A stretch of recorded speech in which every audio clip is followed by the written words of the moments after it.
So we are here for the Two for Joy end of season review 25-26, finishing 12th after a 2-0 loss to Fulham. And make sure you stick around through this whole video. The stats for this one are really interesting. Over the course of the season, it puts a real balance to the argument as to whether Eddie Howe has done a good job or a bad job. And realistically, this campaign was full of inconsistency, frustration and regression. And despite Newcastle spending €280 million last summer, backing the manager heavily in the transfer market, a 12th place league finish leaves us with questions to be asked about the direction of the football club, the structure behind the scenes, and whether this current management and setup is truly capable of taking Newcastle United forward into competing where it believes it belongs. If you're new around here, I'm Adam. This is Two for Joy. Get down there, like and subscribe. Hit me up in the comments. Have your say. And let's get into it.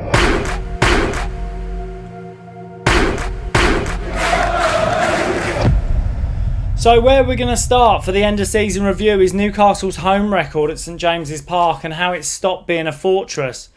And obviously a return of 10 wins, 2 draws and 7 defeats at home is nowhere near the standard expected from a side aiming for Europe, especially when you've lost at St James's Park to Everton, Sunderland, Bournemouth and Brentford. Newcastle still managed a couple of impressive wins against Manchester City and Manchester United, but the inconsistency has completely killed our momentum this season. A team finishing 12th cannot afford to lose 7 home matches because mid-table sides survive on home form, and that is what Newcastle are this season. Instead, we've become emotionally fragile, regularly unable to control games and respond to when momentum has shifted. And this is down to the management. This is down to Eddie Howe and his lack of in-game management.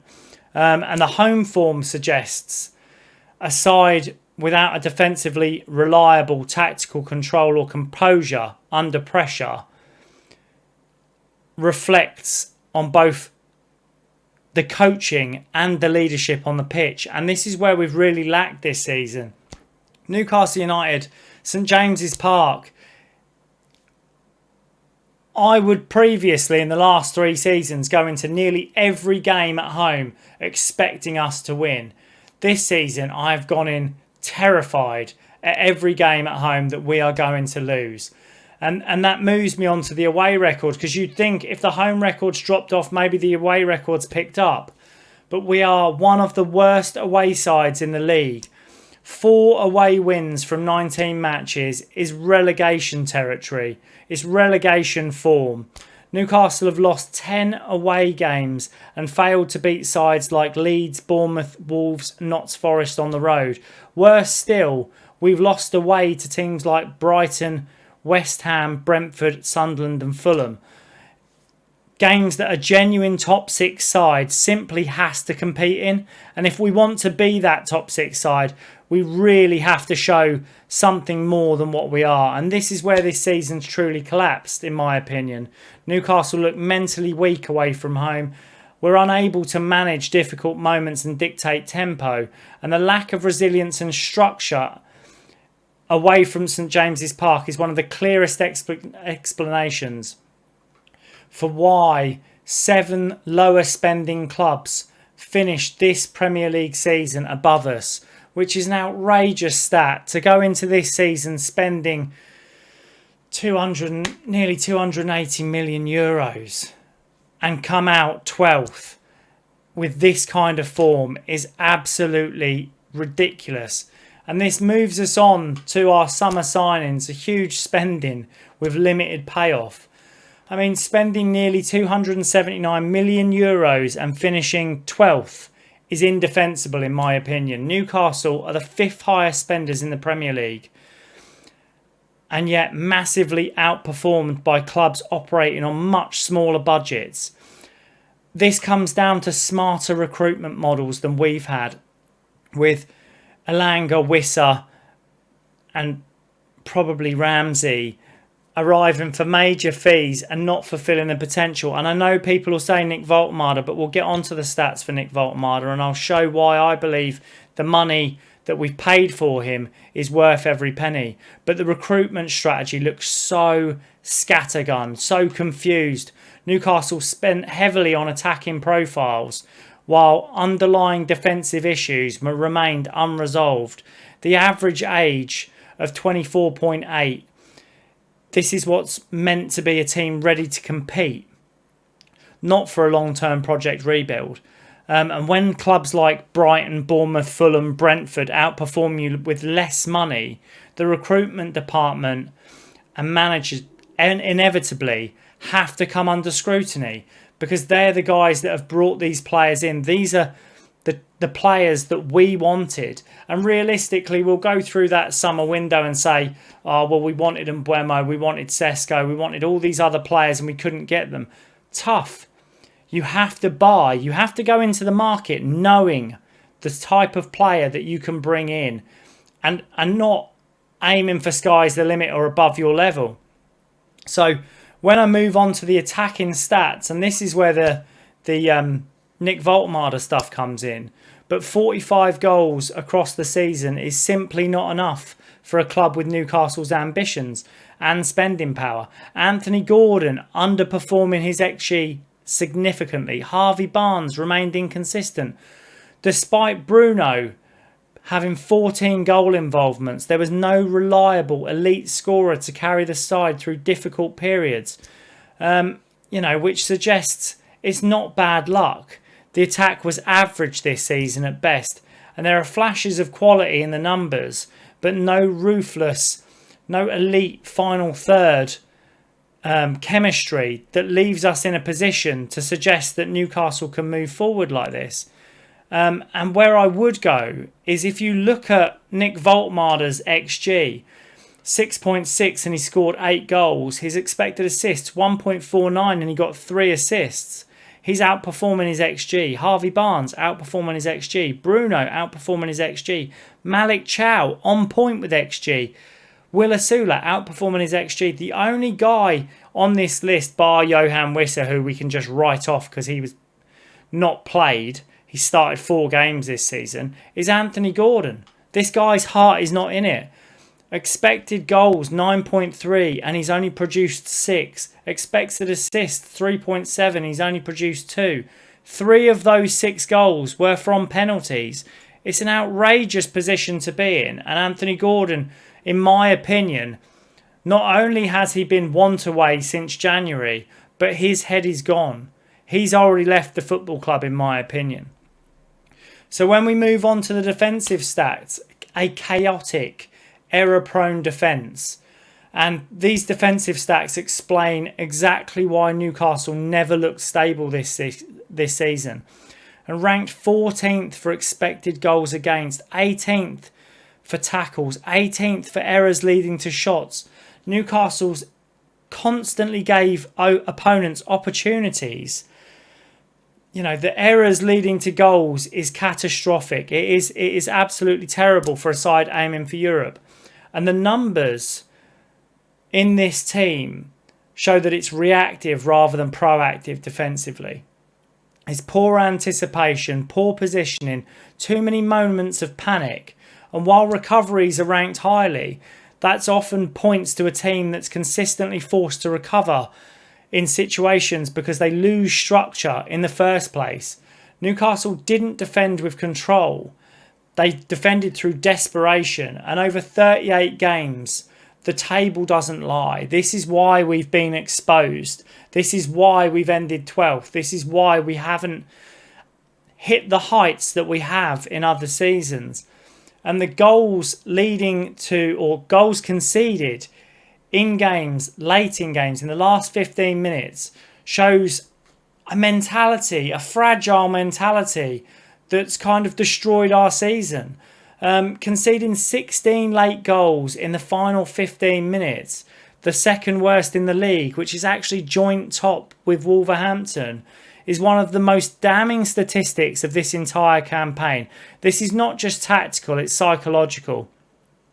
Newcastle repeatedly failed to manage games, to see out victories, to protect leads and survive under late pressure. And whether through poor substitutions, fatigue, lack of leadership or panic in moments, this is where we've consistently collapsed in decisive moments. That stat alone will probably cost Newcastle multiple league positions. And elite sides close games out. Mentality is one of the strongest things that keeps teams compact and disciplined. Newcastle instead have become one of the easiest teams in the division to hurt late in matches, which completely undermines the chance of any consistency over the course of a season. And it's what's left us in this position with our bad away form and our bad home form. And then we'll move on to the miscellaneous stats. And these numbers, they paint a picture of a team that worked hard but lacked technical control or discipline. Newcastle have ranked highly for fouls committed, aerial duels and players being fouled. But in possession, the statistic for lost possession is particularly telling. I mean, it's 4,919 times Newcastle have lost possession over the course of the season. This is chaos. This is chaos as a football team. And there's an energy and aggression, but not enough calmness, structure and ball retention in the way to control matches consistently. And I think this does come down to Eddie Howe's style of football. This is down to intensity is our identity. Well, intensity hasn't fared us this well. This is athletes over technicians. And the athletes give balls away. The technicians retain possession. And it makes us into a low quality side that's predictable in our attacking patterns instead of breaking teams down intelligently. There's too many games have become transitional, frantic, emotional rather than being controlled and tactical. And the style eventually led to the inconsistent over the course of the season. These fixtures have just left us in a position where these stats tell the story. The Premier League table tells the story. And a lot of people would go back, say, 3, 4, 5 games and say, we're really unlucky with the way this season has panned out at the end. But it's not luck. This is not luck. This is consistently running the same structure, the same tactics. It's a style of football that we've built off of, but we haven't evolved. And the Premier League spending, we'll come on to the Premier League spending. This is probably the most embarrassing statistic, in my opinion, of all. This table completely destroys any excuse for Newcastle's season. Newcastle were the 5th biggest spenders in the Premier League this season, and yet 7 clubs who spent less have better recruitment finished above us. Brighton, Bournemouth, Fulham, Brentford, Aston Villa all massively outperformed Newcastle's finances competitively. And the failure of recruitment, the coaching, the tactical evolution of this squad after spending nearly 280 million euros and ended up 12th is not bad luck. It's underachievement, and underachievement on a huge scale. This squad was heavily backed financially. Expectations were rightly raised, but I don't think the expectations were raised into a realm where it was unachievable. The return was just simply not acceptable. And Newcastle didn't fail to progress this season. We didn't just fail to progress this season compared to the money we spent. We've just massively regressed. We've let players go that have scored more goals than the players we brought in. Callum Wilson with like 7 goals this season compared to Johan Wissa, who's got, I think it's 1 or 2 goals this season. I mean, realistically, Callum Wilson we let go on a free to bring in a striker for £50 million who just can't hit a barn door at the moment.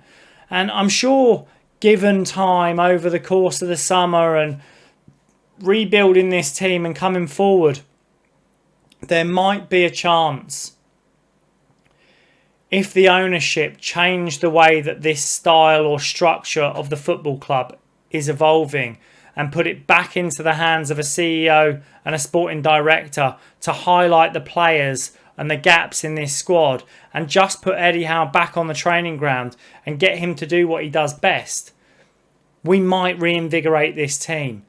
But there is a bit of me that feels like the dressing room is lost here. Today at Fulham, seeing Bruno go down on the floor and start undoing his boots and ask to be substituted suggests to me that he wasn't in this game. You could see the passion, the desire, everything at Fulham today was absolutely drained. And I'm not sure whether Eddie Howe has it in him to rekindle the motivation to take us forward next season. But like I say, let me know in the comments what you think.